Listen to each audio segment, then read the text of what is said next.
नमस्कार विद्यार्थी मित्रांनो, स्वागत आहे आपल्या यूट्यूब चॅनल ज्याचं नाव आहे मोहित मोटिवेटेड एक्झाम चॅनल। आज आपण बघणार आहे शिक्षक अभियंता बुद्धिमत्ता चाचणी म्हणजे TIT परीक्षा 2025 रोजी प्रसिद्ध झालेले निवेदनाबद्दलची माहिती। ती निवेदन कोणते तर आता मग बघूया व्हिडिओच्या मार्फत। महाराष्ट्र राज्य परीक्षा परिषद पुणे 4 शिक्षक अभियोगिता बुद्धिमत्ता चाचणी TIT परीक्षा 2025 प्रसिद्धी निवेदन। महाराष्ट्र राज्यातील सर्व निकष स्वराज्य संस्था व खाजगी व्यवस्थापनाच्या शाळांमध्ये पवित्र या संगणकीय प्रणालीद्वारे शिक्षक भरतीकरिता शिक्षक अभियोगिता बुद्धिमत्ता चाचणी TIT 2025 या परीक्षेचे ऑनलाईन पद्धतीने आयोजन करण्यात येत आहे। परीक्षेबाबतची अधिसूचना महाराष्ट्र राज्य परीक्षा परिषदच्या www.mscepune.in या संकेतस्थळावर दिनांक 25/4/2025 रोजी प्रसिद्ध करण्यात आली आहे।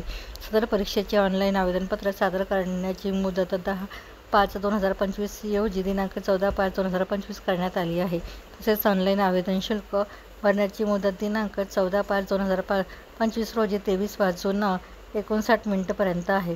तथापि शिक्षक अभियोगिता व बुद्धिमत्ता चाचणी म्हणजेच TIT परीक्षा 2025 पुढे ढकलण्याबाबत व इतर अडचणींबाबत यूट्यूब चॅनल, सोशल मीडिया प्लॅटफॉर्मद्वारे व अन्य माध्यमांद्वारे अनधिकृत बाबी प्रसिद्ध होत आहेत। त्यामुळे परीक्षार्थ्यांमध्ये संभ्रम निर्माण होऊन परिषदेच्या विश्वासार्हतेवर प्रश्नचिन्ह निर्माण होत असल्याचे दिसून येत आहे।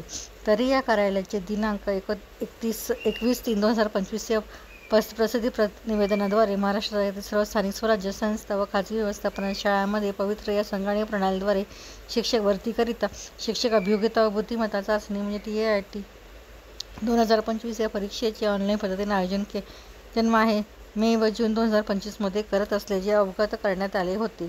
त्यानुसार पात्र उमेदवारांनी सदर परीक्षेबाबत आवश्यक ती पूर्वतयारी करावी असे आवाहन करण्यात आले होते।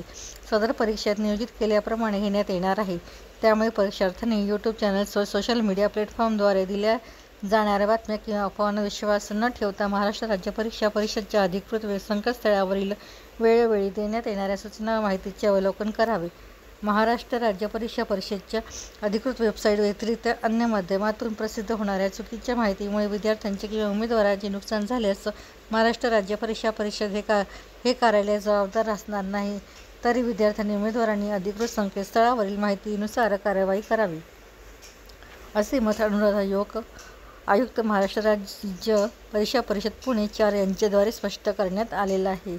तर हे होतं बुद्धिमत्ता अभियोगिता शिक्षक अभियोगिता बुद्धिमत्ता चाचणी टेटबद्दल आलेली एक नवीन माहिती। व्हिडिओ आवडल्यास आपल्याला लाईक करा, कमेंट्स करा, जास्तीत जास्त व्हिडिओ शेअर करा, जेणेकरून इतरांना देखील व्हिडिओचा फायदा होईल। त्याचबरोबर चॅनलला सबस्क्राईब करायला देखील विसरू नका।